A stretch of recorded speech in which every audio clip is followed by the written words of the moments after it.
गारपिटीमुळे शेतकरी चिंतित आहे. त्याचे दुःख जाणून घेण्यासाठी मी आज आलो आहे.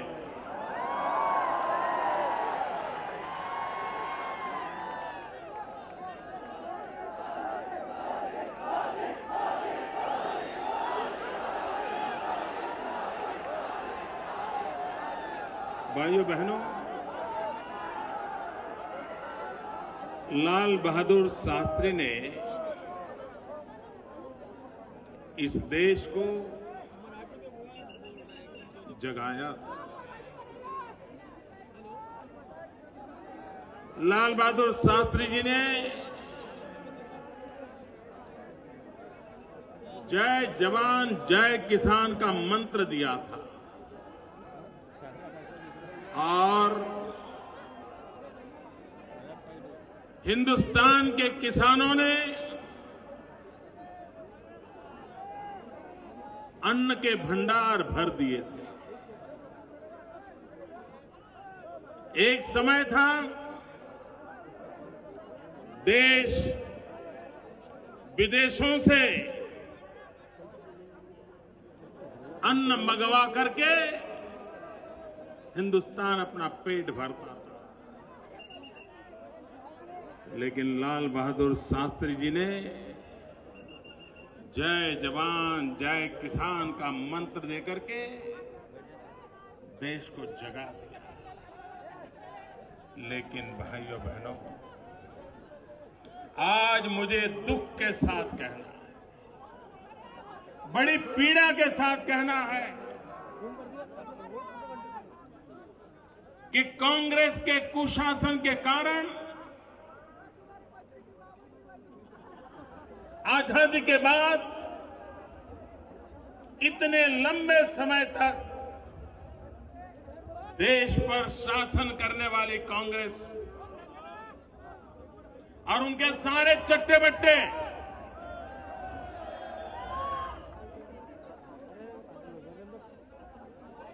इन्होंने देश को बर्बाद करने में कोई कमी नहीं रखी. देश जवान पर गर्व करता है, देश किसान पर गर्व करता है. देश का जवान राष्ट्र की रक्षा करता है. देश का किसान अन्न सुरक्षा की गारंटी देता है. लेकिन भाइयों बहनों, ये जवान और किसान ये कांग्रेस के शासन में सुरक्षित है क्या? सुरक्षित है क्या भाइयों? कोई कह सकता है? इतना बड़ा देश, इतनी बड़ी दिल्ली की सरकार और इतना छोटा पाकिस्तान,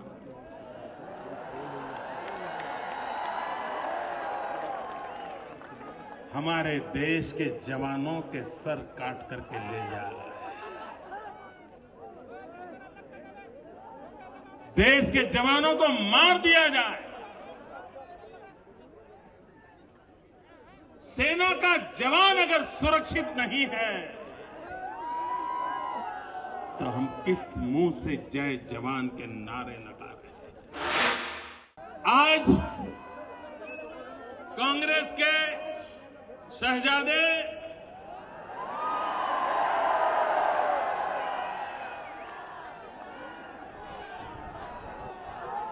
वोट बटोरने के लिए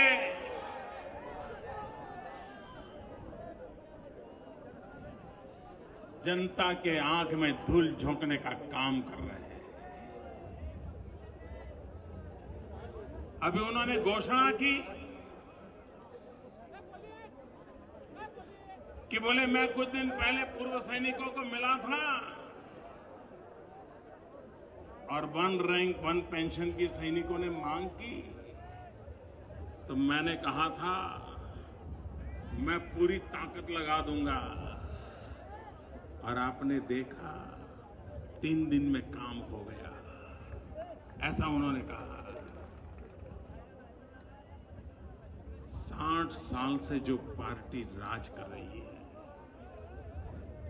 देश की सेना के सभी जवान, चाहे निवृत्त हो या आज प्रवृत्त हो, सालों से मांग कर रहे हैं। अनेक बार राष्ट्रपति को, प्रधानमंत्री को, रक्षा मंत्री को मिल चुके हैं। कोई ऐसी सरकार नहीं जिसको नहीं मिले हो। और आपने उस काम को नहीं किया। और आज भी मैं कहता हूं, ये कांग्रेस के वादे चुनावी नारे हैं, खोखले हैं, जनता की आंख में धूल झोंकने वाला एक और प्रयास है। लेकिन आज भी हिमाचल में जाकर के झूठे पाठ पढ़ा रहे हो। अच्छा होता अगर आप जवाब देते कि देश के जवानों का सर काट के ले गए हैं, उस सर को वापस कैसे लाओगे, ये तो बता देते। भाइयों बहनों, युद्ध में दुश्मनों के साथ लड़ाई लड़ते लड़ते जितने जवान मरे हैं, उससे ज्यादा हमारे देश के जवान आतंकवादियों के हाथों से मरे हैं। कौन जिम्मेवार है इसलिए? कौन जिम्मेवार है? कौन जिम्मेवार है? देश की रक्षा करने वाले जवानों को भी बेमौत मरने के लिए आपने छोड़ रखा है। और दूसरे किसान भाइयों बहनों, आप मुझे बताइए, कोई किसान सुरक्षित है? कोई किसान इस सरकार पे भरोसा कर सकता है? केंद्र के कृषि मंत्री पे भरोसा कर सकता है? केंद्र सरकार पे भरोसा कर सकता है? कितने झूठे वादे किए, कितनी बार किसानों के आंसू पोंछने के नाटक किए, और हर संकट के समय एक पैकेज घोषित करने की फैशन हो गई है। भाई आपको कुछ मिलता है क्या? इतने पैकेज आते हैं, मिला है कुछ? आपको मिला है कुछ? ये जो पैकेज घोषित करते हैं ना, और जो कुछ देते नहीं ना, अब उनको पैक कर करके भेजने का समय आ गया। इनका बिस्तरा बोरिया गोल कर दीजिए और रवाना कर दीजिए। भाइयों बहनों, युद्ध में और आतंकवादियों से देश के जवान जितने मरे हैं, उससे ज्यादा इसी एक इलाके में आत्महत्या के कारण मेरे किसान भाई बहन मरे। भारत एक कृषि प्रधान देश, लेकिन उसी देश में किसान बेमौत मरने के लिए मजबूर हो रहा है। और आपकी नीतियों के कारण, आपकी गलत व्यवस्थाओं के कारण, भाइयों बहनों, हमारा किसान कापूस की खेती करता है। और ये दिल्ली में बैठी हुई सरकार देखिए, श्रीमान शरद राव, इन किसानों को जरा जवाब दो। आप कृषि मंत्री हो, आप बताइए, 2 वर्ष पूर्व जब कापूस की खेती पूरे देश में अच्छी हुई, कापूस की फसल अच्छी हुई, विदेशों में हिंदुस्तान के कापूस की मांग बढ़ रही थी, किसान को अपेक्षित दाम मिल रहे थे, आपने अचानक, डॉक्टर मनमोहन सिंह जी, आपने अचानक कॉटन एक्सपोर्ट पर प्रतिबंध क्यों लगाया? किसकी भलाई के लिए लगाया, और उसके कारण मैंने सिर्फ गुजरात का हिसाब लगाया था। कॉटन एक्सपोर्ट में प्रतिबंध डालने के कारण अकेले गुजरात के कॉटन ग्रोवर किसानों को 7,000 करोड़ रुपए का घाटा हुआ था। 7,000 करोड़ रुपयों का। यहां तो कितना हुआ होगा। और भाइयों बहनों, ये सरकार ऐसी है, किसान को पैसे मिले उस पर तो प्रतिबंध लगा देती है। कॉटन एक्सपोर्ट पर प्रतिबंध, लेकिन मटन एक्सपोर्ट पर सब्सिडी। आप देखिए क्या कमाल करी है उन्होंने। इनको मालूम नहीं है कि फॉरेन एक्सचेंज कमाने के मोह में हिंदुस्तान में जिस प्रकार से पशुधन काटा जा रहा है, मटन एक्सपोर्ट किया जा रहा है, उसके कारण गरीब किसान की आय के साधन खत्म हो रहे हैं। गांव के गांव आज ऐसे हो गए हैं कि जिस गांव के बीच में 5-50 पशु भी बचे नहीं है। बहुत बड़ी मात्रा में उत्तरी भारत में तो बहुत बड़ी मात्रा में पशुओं की कत्ल चल रही है, और भारत सरकार पशु काटने के लिए सब्सिडी दे रही है, और ये मटन विदेशों में एक्सपोर्ट हो रहा है। जब खेती बर्बाद हो जाती है, वर्षा कम हो जाती है, अकाल का समय आ जाता है, तो ज्यादातर किसान परिवार पशुपालन के भरोसे दूध बेच करके साल भर गुजारा कर लेता है। आपने उसके भी वो हाथ काट लिए हैं।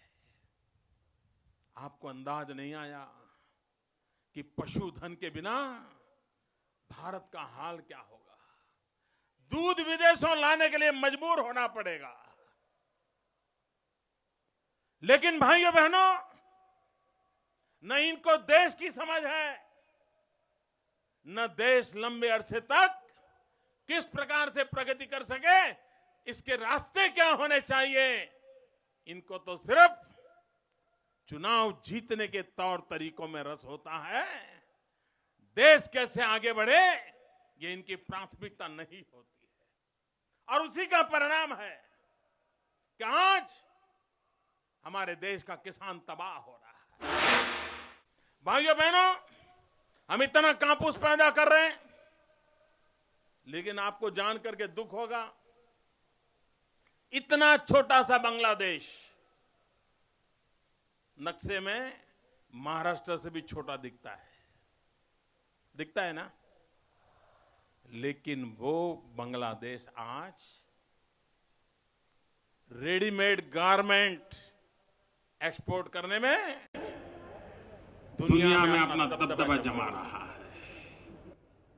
वहां जो कपास पैदा होता है, वहां से जो कपड़ा बनता है, वहां से जो रेडीमेड कपड़े तैयार होते हैं, दुनिया के बाजार में बिक रहे हैं और किसान को पैसे मिल रहे हैं। हमारे यहाँ इनको समझ नहीं है भाइयों बहनों। और इसलिए मैं तो हमेशा कहता हूं, जो कापूस की खेती करने वाले किसान हैं, उनके लिए 5F फॉर्मूला चाहिए। 5F formula, farm to fibre, fibre to fabric, fabric to fashion, fashion to foreign. जहां कापूस है वहीं धागा बने, जहां धागा है वहीं कपड़ा बने, जहां कपड़ा है वहीं से रेडीमेड कपड़े तैयार हो और वहीं से विदेश के बाजार में बेच दिया जाए। मेरा किसान कितना आत्मनिर्भर हो जाएगा। लेकिन भाइयों बहनों, इनके पास तो दृष्टि है नहीं, इनको किसान की भलाई की कोई चिंता है। आज नई पीढ़ी खेती क्षेत्र में जाने से डर रही है। वो शेतकरी का काम करना नहीं चाहता है। माँ बाप की हालत देख करके उसको लगता है कि अच्छा होगा शहर में जाकर के मजदूरी कर लूंगा, लेकिन भले ही 20 बीघा 50 बीघा जमीन हो, लेकिन मैं खेती में नहीं जाऊंगा, ये भय पैदा हुआ है। अगर हिंदुस्तान की खेती बर्बाद हो गई, हिंदुस्तान का किसान बर्बाद हो गया, तो ये 125 करोड़ का देश अपना पेट कैसे भरेगा?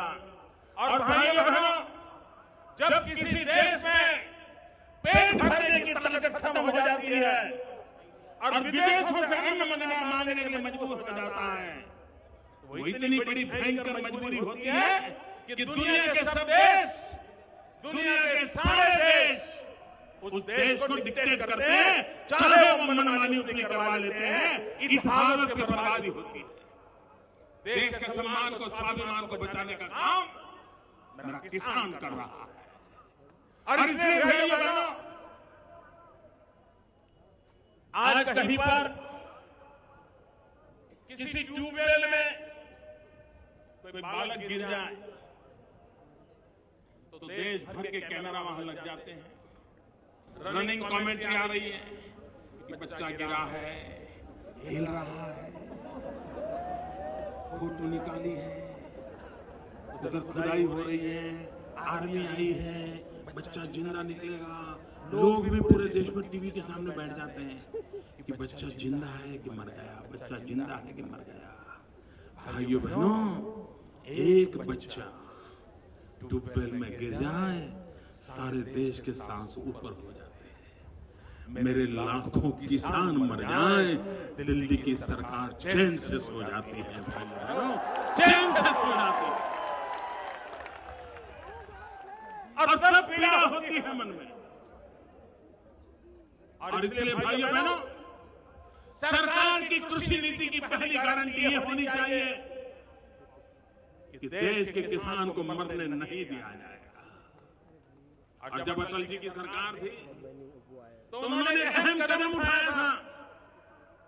और अगर अटल जी की सरकार दोबारा 2004 में आई होती तो भाइयों बहनों, वो योजना पूरी तरह लागू हो गई होती और मेरा किसान आज मरने के लिए मजबूर नहीं हुआ होता। उन्होंने योजना लाई थी क्रॉप इंश्योरेंस की। उन्होंने कहा कि किसान की कितनी आय होगी उसका अंदाज लगाकर उसकी गारंटी तय हो जाए कि कुछ भी हालत में इतना तो रुपया उसको मिलेगा ही मिलेगा, ताकि कभी उसको मरने की नौबत न आए।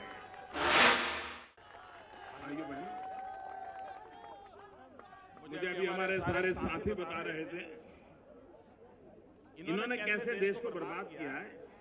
इंदिरा गांधी जी ने बैंकों का राष्ट्रीयकरण किया था, नेशनलाइजेशन किया था और दुनिया को कहा था ये बैंक अमीरों के काम आती हैं, मैं बैंक गरीबों के लिए काम आए, इसलिए उसको नेशनलाइज करना। जरा कोई हिसाब तो लगाओ क्या किया। भाइयों बहनों, बैंकों से किसानों को जो ऋण मिलना चाहिए, कर्ज मिलना चाहिए, बैंकों का जो पूरा कारोबार है मुश्किल से 5% किसानों के नसीब में आता है। बाकी 90% से ज्यादा ये बड़े बड़े कारखाने वालों के पास रुपये जाते हैं, मिल मालिकों के पास रुपये जाते हैं, किसान को नहीं दिए जाते। और किसान अगर बैंक में ऋण लेने जाता है तो 50 प्रकार के कागज मांगे जाते हैं। वो कागज गिनते गिनते किसान थक जाता है और इसलिए वो क्या करता है, साहूकार से पास से कर्ज लेता है। बेटी की शादी करनी है, कर्ज लेना है। खेती की सीजन आई है, बीज खरीदना है, कर्ज लेता है। फर्टिलाइजर लाना है, कर्ज लेता है। और उस कर्ज का ब्याज इतना भयंकर होता है कि उस ब्याज के कारण हमारा किसान मर जाता है। भाइयों बहनों, सच है कि नहीं है? ये साहूकार के पैसे लेने पड़ते हैं, नहीं लेने पड़ते हैं?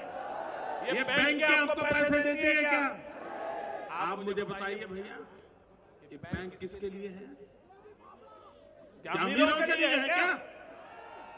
भाइयों बहनों, भारतीय जनता पार्टी की दिल्ली में सरकार आएगी, मैं आपको विश्वास दिलाना चाहता हूं, मेरे किसी किसान को ज्यादा ब्याज दे करके ऋण लेने के लिए साहूकार के घर के पर न जाना पड़े, ये परिस्थिति हम पैदा करना चाहते हैं। आत्महत्या की जड़ में यही तो कर्ज होता है, जीना मुश्किल हो जाता है उसका। और इसलिए भाइयों बहनों, और जो बैंकें हैं वो भी कुछ स्थापित हितों में हाथ में चली आई है। मुझे किसी ने बताया कि वर्धा जिला मध्यवर्ती सहकारी बैंक का घोटाला,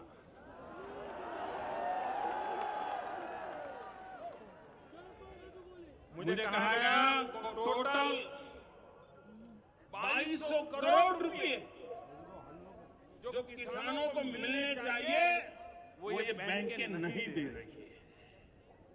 वर्धा बैंक से कोई 332 करोड़ है, बुल्ढाना से 800 करोड़ है, नागपुर से कोई 1100 करोड़ है। भाइयों बहनों, किसान के हक के पैसे क्यों दबा के बैठे, क्यों नहीं दिए जा रहे? किसान के हक के पैसे दिए नहीं जा रहे हैं और ये पैकेज घोषित करते हैं, देते कुछ नहीं है, सारा अपना कारोबार चलाते रहते हैं। और इसलिए भाइयों बहनों, पूरे देश में किसानों के लिए एक अलग व्यवस्था करने की आवश्यकता है। भाइयों बहनों, किसान को अगर पानी देने की व्यवस्था हो जाए तो मेरे दिशा केस के किसान में दम है, वो मिट्टी में सोना पैदा कर सकता है। उसे पानी चाहिए। वाजपेयी जी का सपना था हम नदियों को जोड़ेंगे, गंगा को कावेरी के साथ जोड़ेंगे। और अगर नदियों को जोड़ दिया तो जहां बाढ़ आती है वहां की किसान की परेशानी खत्म हो जाएगी, और जहां अकाल आता है वहां भी किसान की परेशानी खत्म हो जाएगी। और दोनों प्रकार से हमारा किसान सुखी होगा। अभी मध्य प्रदेश में हमारे मुख्यमंत्री श्रीमान शिवराज जी चौहान ने नर्मदा और शिप्रा नदी को जोड़ दिया, हजारों हेक्टेयर भूमि तक पानी पहुंचा दिया। शिप्रा नदी मरी पड़ी थी, उसको जिंदा कर दिया, किसानों में जान आ गई। आज हिंदुस्तान के हर कोने में नदियों को जोड़ करके पानी पहुंचाया जा सकता है, हमारे किसानों का भला किया जा सकता है। लेकिन भाइयों बहनों, इनके दिमाग में किसान को खेत में पानी कैसे पहुंचे, ये इनकी प्राथमिकता नहीं। आज हमारे देश की रेलवे पैसेंजर ट्रेन में तो नए नए नाम निकालती है, नई नई व्यवस्थाएं विकसित करती है। कभी शताब्दी एक्सप्रेस, कभी सुपरफास्ट, कभी राजधानी, न जाने कितने कितने। लेकिन भाइयों बहनों, भारत की रेलवे ने गुड्स ट्रेन के संदर्भ में गंभीरता से कभी सोचा ही नहीं। समय की मांग है कि गुड्स ट्रेन में किसानों की जो पैदावार होती है, अनाज हो, फ्रूट हो, वेजिटेबल हो, गुड्स ट्रेन के लिए स्पेशल उसके लिए इंतजाम होना चाहिए, उनको प्रायोरिटी देनी चाहिए। आज तो देश में कारोबार ऐसा है कि कहीं कपड़ा एक शहर के दूसरे शहर ले जाना है तो रेलवे का डिब्बा तुरंत मिल जाता है। पत्थर ले जाने हो, मार्बल ले जाना हो, कोयला ले जाना हो तो रेलवे अवेलेबल हो जाती हैं। लेकिन किसान के फल ले जाना है, नागपुर का संतरा ले जाना है, तो रेलवे कहेगी हफ्ते के बाद मिलेगा। मुझे बताइए, हफ्ते के बाद रेलवे का डिब्बा मिलेगा तो संतरे का क्या होगा? ये बहुत बड़ी गड़बड़ है इनकी व्यवस्था में। थोड़ा सा सुधार कर दिया जाए कि हमारे देश के रेलवे जो गुड्स ट्रेन का कारोबार करते हैं, वो किसान का जो सामान है उसको पहुंचाने में देर नहीं करेगी, तो आज जो हमारा करोड़ों करोड़ों रुपयों का ये कृषि उत्पादन नष्ट हो जाता है वो बच जाएगा। लेकिन भाइयों बहनों, इसके लिए किसान के प्रति जो संवेदना चाहिए वो संवेदना उनके अंदर नहीं है, और उसी का कारण है कि आज ये तबाही होती है। भाइयों बहनों, एग्रो बेस्ड इंडस्ट्री पे बल देना पड़ेगा। मूल्यवर्धन गांव में क्यों न हो। अगर किसान के टमाटर बाजार में पहुंचने में देर हो रही है तो किसान के टमाटर का केचप बनाने की व्यवस्था उसके गांव के नजदीक मिल जानी चाहिए, ताकि बोतलों में भर करके साल भर वो कारोबार बेचा जा सकता है। भाइयों बहनों, एक आमूलचूल परिवर्तन हमारे कृषि क्षेत्र में लाने का भारतीय जनता पार्टी का संकल्प है। हम ग्राम आधारित अर्थनीति पर बल देना चाहते हैं। हम गांव की खरीद शक्ति बढ़ाना चाहते हैं। हम किसान की आय बढ़ाना चाहते हैं, और इसके लिए एक सुविचारित योजना लेकर के आगे चलना चाहते हैं। भाइयों बहनों, देश आज भ्रष्टाचार से परेशान है। लाल बहादुर शास्त्री ने जय जवान जय किसान कहा, उन्हीं की सरकारों ने आज वो किसान को भी मारा, जवान को भी मारा। उनके एक दूसरे प्रधानमंत्री कहते थे कि दिल्ली से 1 रुपया निकलता है, गांव में जाते जाते 15 पैसा हो जाता है। भाइयों बहनों, जब राजीव गांधी जब देश में राज करते थे तो पंचायत से पार्लियामेंट तक सिर्फ कांग्रेस की ही सरकारें थी और किसी दल की सरकार नहीं थी। मैं पूछना चाहता हूं कांग्रेस के शाहजादे को, आपके पिताजी ने कहा था कि दिल्ली से रुपया निकलता है, गांव जाते जाते 15 पैसा हो जाता है। वो कौन सा पंजा है जो रुपये को 15 पैसा घिस देता है? इसका जवाब देश जाना चाहता है। और इसलिए भाइयों बहनों, जब तक ये पंजा है आपका रुपया घिसता जाएगा, आपका रुपये का 15 पैसा हो जाएगा, आप लूटते चले जाओगे। और इसलिए मैं आज कहने आया हूं भाइयों बहनों, भाजपा शिवसेना की महायुति को आप विजयी बनाओ, और दिल्ली में एक स्थिर सरकार की जरूरत है, एक मजबूत सरकार की जरूरत है, एक काम करने वाली सरकार की जरूरत है, भारत का भाग्य बदलने वाली सरकार की जरूरत है। भाइयों बहनों, मैं आज जब किसानों के बीच में आया हूं, हम क्या करते हैं, कर सकते हैं, विस्तार से आपको बता पा रहा हूं, क्योंकि मेरे दिल के अंदर एक आग है। इस देश का भला करने के लिए एक भीतर से तड़पन है। गरीब मजदूर किसान का कल्याण हो, इसके लिए जीवन खपा देने का व्रत लेकर के निकले हुए हम लोग हैं। भाइयों बहनों, हम दिन रात समस्याओं का हल खोजते रहते हैं, और ये लोग मोदी का हल खोजने में लगे हैं। उनको समझ नहीं आता है मोदी का हल क्या निकाले। अरे मोदी का हल निकालने में समय बर्बाद मत करो, देश की समस्याओं का हल खोजने की कोशिश करो, अपने आप स्थितियां बदलना शुरू हो जाएगी। भाइयों बहनों, मैं किसान के भाग्य को बदलने की बात करता हूं। वे दिन रात एक ही मंत्र लेकर के चले हैं, मोदी रोको। मैं कहता हूं महंगाई रोको, वो कहते हैं मोदी रोको। मैं कहता हूं भ्रष्टाचार रोको, वो कहते हैं मोदी रोको। भाइयों बहनों, निर्णय आपको करना है, किसको रोकना है, किसको रोकना है। भाइयों, निर्णय आपको करना है। और इसलिए मैं आज विदर्भवासियों से प्रार्थना करने आया हूं, कांग्रेस हो, एनसीपी हो, एक नमूना भी दिल्ली मत भेजना।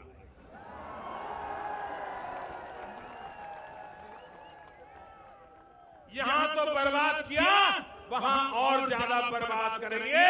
और इसलिए मेरे भाइयों बहनों, इन सब से मुक्ति का अभियान, और यही हमारा वर्धा, जहां से क्विट इंडिया मूवमेंट का प्रारंभ हुआ था।